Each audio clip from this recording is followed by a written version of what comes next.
E que bela alta, afinal de contas, o Bradesco teve seu lucro recorrente crescendo 13,1%. Isso apenas no terceiro trimestre do ano de 2024, onde o banco bateu 5,22 bilhões de reais. Marcelo Noronha diz estar muito otimista em relação ao Banco Bradesco, afinal de contas, ele é o presidente do banco, dizendo inclusive para o mercado que estamos seguros. Mas o que será que ele quis dizer com o cenário se deteriorou? Afinal de contas, apenas no dia da apresentação dos resultados, as ações caíram 4,39%.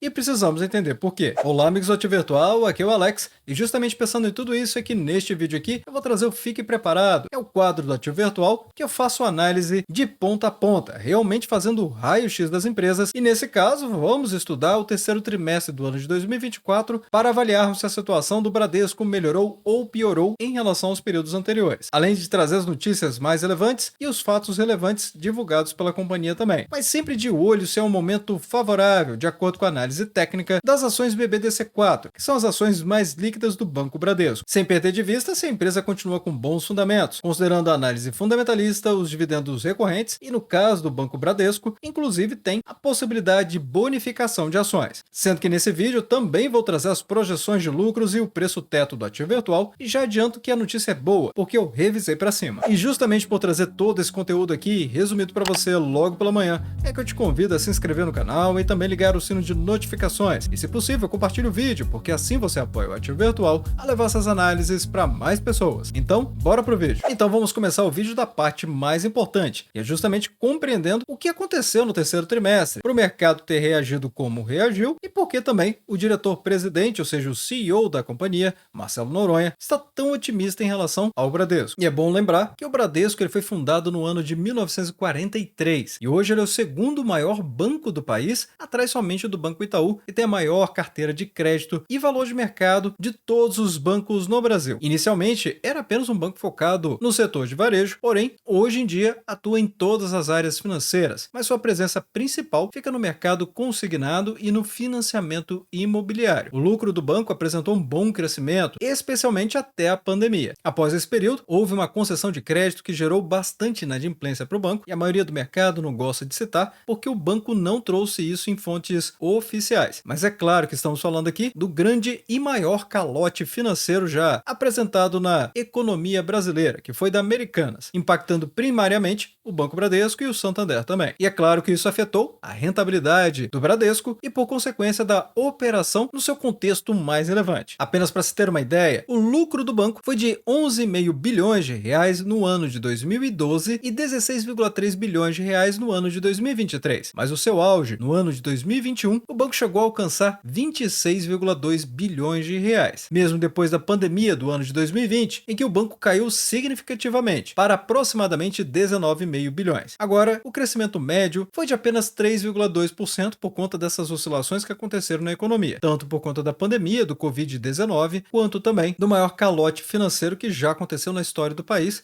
que foi o calote da Americanas. Então, afetando grandemente aí o resultado do Banco Bradesco. Explicado isso, observem que o lucro líquido recorrente do banco do terceiro trimestre apenas foi de 5,2 bilhões de reais. E notem como que isso foi importante explicar todo esse panorama para então começarmos a falar desses números. Note que 5,2 bilhões é 10,8% acima do que o banco registrou no segundo trimestre do ano de 2024 e 13,1% acima do mesmo período do ano anterior, terceiro trimestre do ano de 2023, ou seja, uma comparação ano contra ano. E se ponderarmos os 9 primeiros meses do ano de 2024, ou seja, até o terceiro trimestre, o banco conseguiu lucrar 14,2 bilhões de reais. E estamos falando aqui do lucro líquido recorrente. Não tem efeitos extraordinários, ou seja, aqueles que são não recorrentes. Aqui é o que realmente o banco está fazendo de dinheiro no mercado, com um crescimento de 5,5% em relação ao ano de 2023. Claro, o ano de 2023 acabou sendo o pior ano do Banco Bradesco, mas isso aqui significa crescimento de 5,5%, e nota que esse é um crescimento real, porque estamos falando aqui do lucro líquido recorrente, ou seja,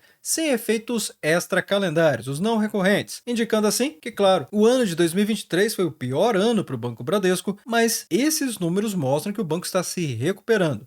E a taxa de recuperação é realmente interessantíssima, uma vez que o banco teve que trazer todas as provisões dos PDDs que ele sabia que era dinheiro perdido. Pelo menos é um dinheiro que ele pode tentar recuperar, e ele está fazendo isso junto com centenas de outras empresas tentando receber da Americanas e outros devedores, é claro, não apenas Americanas, que compõem os seus PDDs. Então, isso pode gerar lucros não recorrentes no futuro. E é por isso que o banco traz: rentabilidade cresce com solidez e segurança, margem líquida evolui, impulsionada pela margem de clientes e redução da PDD, ou seja, provisão para devedores duvidosos. O ganho de produtividade com as receitas em alta, risco de crédito controlado e ajuste do footprint. A carteira de crédito cresce com equilíbrio em todos os segmentos, indicando que as novas safras realmente estão funcionando para o Banco Bradesco, está sabendo selecionar melhor os seus clientes, e os índices de inadimplência estão melhorando, ou seja, queda na inadimplência. Mas o banco também está fazendo o dever de casa dele em outro departamento, que é o de despesas. Aqui as despesas operacionais estão evoluindo em linha com o esperado. Seguros mantém melhora operacional e alto ROAE, que é o ROI também, só que esse aqui é o retorno médio sobre o patrimônio, e o aumento da participação na Cielo. Já nas receitas totais, o banco chegou a registrar 30,6 bilhões de reais, crescimento de 3,7% na comparação trimestral e 3,5% no anual. E para quem acha que o banco parou de emprestar dinheiro e é por isso que ele está tendo uma queda nos seus PDDs, está enganado. A carteira de crédito do banco cresceu 3,5% na comparação trimestral e 7,6% na comparação ano contra ano, chegando a praticamente os 944 bilhões de reais. E onde ele está crescendo mais? Bem, micro, pequenas e médias empresas, crescimento de 16,9% e no de pessoas físicas 10%. Ele está segurando a mão um pouco mais nas grandes empresas mesmo, que aliás foi de onde ele teve o grande calote. Colocando a lupa sobre as pessoas físicas e pessoas jurídicas, as pessoas físicas crescendo 3,9% na comparação trimestral e os 10% no anual, como eu havia mencionado, chegou aqui a 396,8 bilhões de reais, e pessoas jurídicas crescendo 3,2% no trimestral e 5,9% no anual, chegou aos 547,1 bilhões. E aqui está o trabalho, ou seja, o dever de casa do Banco Bradesco. Basta observarmos a performance das safras de crédito para a pessoa física massificada, aumentando a média da sua produção e caindo a inadimplência. Notem, o pico da inadimplência chegou a 6,7% em junho de 2023, e pessoa jurídica chegando ao pico de 7,2% no próximo trimestre, ou seja, em setembro de 2023. Também o massificado. A margem financeira alcançou 16 bilhões de reais, crescimento de 2,7% e 0,9% ano contra ano. E talvez a principal parte para o Banco Bradesco é justamente entender as despesas com os PDDs. E por que despesas com a provisão para devedores duvidosos? Simples, porque é caro ficar cobrando as pessoas a pagar. E quando eu falo pessoas, tanto pessoas físicas quanto jurídicas, e ainda por cima tem o custo do crédito não pago. E assim, o banco precisa compensar os maus pagadores, assumindo todo o prejuízo. Sendo que nesse caso aqui, a notícia é ótima, porque está caindo 2,2% no trimestral e 22,4% no anual, fechando então em 7,1 bilhões de reais. E quando comparamos o PDD dividido pela carteira, justamente para ver a relação entre o tamanho da carteira e quanto ela está perdendo por conta dos maus pagadores, caindo desde o quarto trimestre do ano de 2023 de 4,8% para 3%. Já as despesas operacionais não têm aumentado tão forte. Não adianta ter expectativa de queda na despesa operacional, uma vez que o banco está precisando, como eu mencionei, correr atrás dos maus pagadores, além, é claro, da inflação e muitas outras questões que envolvem a operação dos bancos. Nesse caso, crescimento de 2% na comparação trimestral e 9,9% na anual. Quem assistiu o último Fique Preparado do Banco do Brasil sabe perfeitamente que o banco aumentou inclusive no seu guidance. E aqui, 15,1 bilhões de reais em despesas operacionais no terceiro trimestre. Seguros, previdência e capitalização subindo também. No apurado, 32 bilhões de reais, um aumento de 4,2% no trimestral, 11,7% no anual, e na comparação do acumulado dos 9 primeiros meses desse ano, o banco já alcançou 90 bilhões de reais, um crescimento de 14% na comparação com o ano de 2023, e um ROAE de 23,7%, realmente melhorando significativamente. Já a Basileia aumentou, embora muito pouco ainda, na comparação trimestral, 12,7%, ou seja, 0,1 ponto percentual, mas caiu 0,7 ponto percentual na comparação ano contra ano, que significa que o banco está usando mais o seu dinheiro para se capitalizar e recuperar a sua lucratividade. Pagou em dividendos, até o acumulado dos 9 primeiros meses desse ano, 8,17 bilhões. No ano passado, 11,3 bilhões de reais, mas foi o somatório do ano todo. Já no guidance do banco, ele traz aqui que a carteira de crédito expandida dele deve ficar entre 7% e 11% de crescimento anual. Lembrando que o guidance guidance são as metas da própria empresa. E ele registrou um realizado de 7,6%, ou seja, está dentro do seu guidance. Já na margem financeira total, teve queda de 4,8%, o que o mercado não gostou nada disso aqui. Indicador anual deveria crescer 3 a 7%. Já os PDDs, o banco disse que ia ficar entre 35 e 39 bilhões de reais, até o apurado do momento, 22,2 bilhões, o que parece que ele vai ficar melhor do que a própria meta comprometida por ele mesmo no ano de 2024. As despesas ficaram ligeiramente acima, 9,1%, e se retirar a Cielo, cai para 8,4%. Então ficaria dentro do guidance, mas é preciso chamar atenção para esse ponto. O resultado das operações de seguros, previdência e capitalização, claro, ficaram boas, 4,2%, e a meta do banco era crescer entre 4 a 8%. O Marcelo Noronha afirmou que os resultados mostram que o banco está tracionado em todos os segmentos e avança com segurança. Nas palavras dele, abre aspas, por certo, o cenário macro apresenta desafios, mas o mix da nossa carteira de crédito é bem conservador e as novas safras de crédito vêm apresentando boa qualidade, fecha aspas. E ele ainda complementou, estamos seguros. Mas a verdade é que mesmo o diretor-presidente dizendo que o Bradesco está seguro e otimista em relação aos seus planos, em uma teleconferência realizada pelo Bradesco, onde o próprio Marcelo Noronha falou, como eu sempre explico, as empresas trazem a divulgação dos seus resultados e depois fazem a apresentação deles, que é quando a alta gestão da empresa, que pode incluir inclusive o presidente, a falar dos resultados e das perspectivas futuras, são sem dúvida um bom momento para que os acionistas assistam e compreendam aquilo que as empresas estão planejando para o seu futuro. Mas mesmo o banco tendo lucrado 5,2 bilhões, um pouco acima das expectativas do mercado, as ações caíram fortemente. Como eu mostrei, a matéria traz 4%, mas o apurado foi uma queda de 4,39%. As ações BBDC4 caíram 66 centavos por ação, indicando ainda que o mercado está com aversão ao risco do Bradesco. Mas o diretor-presidente ainda disse, cenário deteriorado. É algo pouco vago. Nas palavras dele, abre aspas, trabalhamos com 3 cenários. Um provável de melhoria substancial, um cenário básico e um cenário mais estressado. Qualquer aumento de taxa de juros desacelera a economia, afetando todos os setores. Cada um precisa avaliar o seu impacto. Eu sou um otimista cauteloso, baseado em indicadores concretos. Fecha aspas. E é claro, essa fala dele está coberta de razão em relação à nossa economia atualmente. E que, aliás, se expande até a macroeconomia porque o Brasil precisa reagir de acordo com outros países fortes e que fazem um mercado forte também dentro da nossa economia. Sem expandir demais esse raciocínio dentro do assunto de economia, mas lembrando aqui as palavras do Marcelo Noronha, a alta dos juros, que é justamente a taxa Selic, que está em 10,75% e foi um aumento recente, acaba afetando sim todos os setores. E quanto mais caro o crédito, menos o dinheiro circula e, portanto, não apenas os bancos sofrem, mas todos os setores. E é por isso que ele diz que trabalha com uma melhora substancial, ou seja, um ambiente econômico saudável e próspero, um cenário básico, ou seja, mais do mesmo, aquilo que já estamos enfrentando no ano de 2023, e um cenário mais estressado, que considera também, provavelmente, a alta dos juros. Ele ainda recorda que atualmente a política monetária enfrenta desafios com a inflação alta e o câmbio também, o que aumenta também a preocupação quanto à dívida pública, que pode ir de 79% para 82% do PIB até o final do ano de 2024. Aliás, tem vídeo no Ativo Virtual falando exatamente sobre isso, no Giro Rápido do Mercado, e que acendeu inclusive o alerta dos títulos públicos, onde Marcelo Noronha ainda complementa, abre aspas, estamos atentos a medidas governamentais. Se for implementado que o ministro Fernando Haddad propôs, incorporar mais despesas no arcabouço fiscal, acredito que será positivo, ao contrário da expectativa inicial do mercado. Bem, aqui está a visão do Marcelo Noronha, e se você concordar, deixa aí nos comentários abaixo. A minha visão sobre isso, eu sou um pouco mais cético, essa questão de gastar mais do que de fato temos. Um outro ponto que é importante chamar a atenção é justamente para o risco de crédito do Banco Bradesco. O presidente do Bradesco disse, abre aspas, a carteira de crédito cresce com equilíbrio em todos os segmentos e com índice na inadimplência que melhora em todos os segmentos de clientes. E realmente, como vimos, houve grande melhora nos PDDs e na inadimplência maior que 90 dias também. Atualmente, as ações BBDC3, que são as ações ordinárias do Banco Bradesco, estão aqui cotadas a R$ 12,72 no momento que eu estou gravando esse vídeo, valorizando ainda 9,90% nos últimos 12 meses, com um bom PL de 9,31, não tão afastado assim da média do segmento de bancos, em 7,94. Mas um ponto forte para o Bradesco é justamente o PVP, que apesar de ser um banco privado, caiu para 0,81, e isso se traduz em um desconto real de 19%, sendo que a média do segmento está está 6% mais cara do que eles valem verdadeiramente no papel. E o Bradesco ainda por cima está trazendo um dividend yield de 2 dígitos,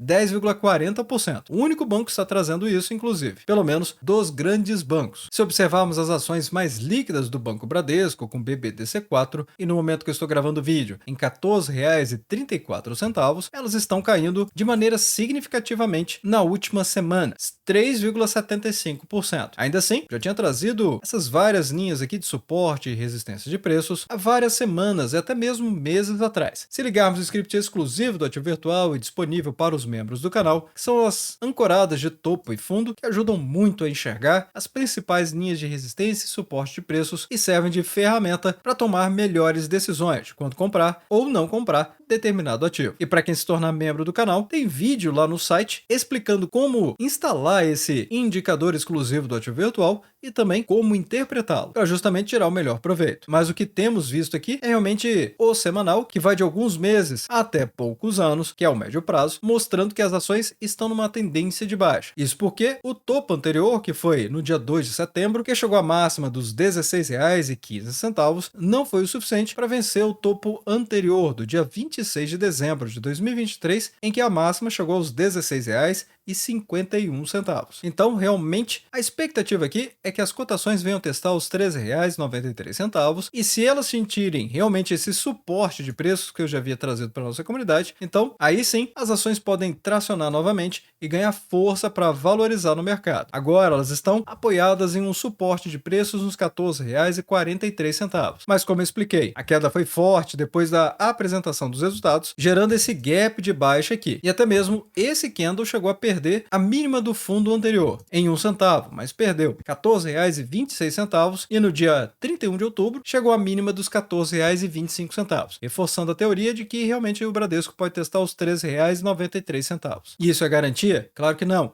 Afinal de contas, o mercado de renda variável não tem garantia de rentabilidade positiva. O máximo que podemos fazer aqui é estudar para ver o cenário mais provável. E é claro que tem condições de fazer dividendos com o Banco Bradesco sem que o banco faça um anúncio. Aqui estou falando dos dividendos sintéticos. E notem que interessante, apenas em setembro fizemos 2 operações apenas com o Bradesco, que foi a inauguração do Grupo VIP, e já no mês de outubro fizemos 3 operações. Dentre elas, rentabilizamos as carteiras de quem tinha as ações do Bradesco, de quem não tinha as ações do Bradesco, ou seja, com o movimento do mercado valorizando, e também ganhamos dinheiro com o mercado caindo. Quer saber quanto? Bem, apenas com esse movimento do mercado subindo, tivemos assinantes com rentabilidade de 1,63% até 2,13%, em uma operação que durou apenas 8 dias. Nas demais, 10 dias e 18 dias também. Todas elas gerando dividendos sintéticos, e como vocês podem ver aqui, mais de uma vez por mês. Sendo que aqui eu ofereço 3 assinaturas. Aqueles que querem apenas saber sobre ações, aqueles que querem fazer dividendos sintéticos, e também para aqueles que precisam de um pouco mais de apoio e velocidade de resposta, temos o Grupo Premium, que é claro, é mais caro, mas eu decidi lançar uma operação estruturada justamente para ajudar a nossa comunidade a literalmente pagar a assinatura do Grupo Premium. Apenas esse super curso que eu estou trazendo aqui, por si só, já vale mais de R$ 2.000 no mercado, para gerar dividendos sintéticos com o máximo de segurança que a renda variável permite. Ficou interessado? É só vir aqui em lp.ativovirtual.com.br, rolar esse site um pouco mais para baixo, então clicar em Entre no Grupo VIP. Aqui você vai poder escolher entre o Grupo VIP e o Grupo Premium, com assinaturas mensais ou trimestrais, além de poder pagar com Pix ou cartão de crédito. Eu só recomendo que você faça esse teste aqui antes de se inscrever.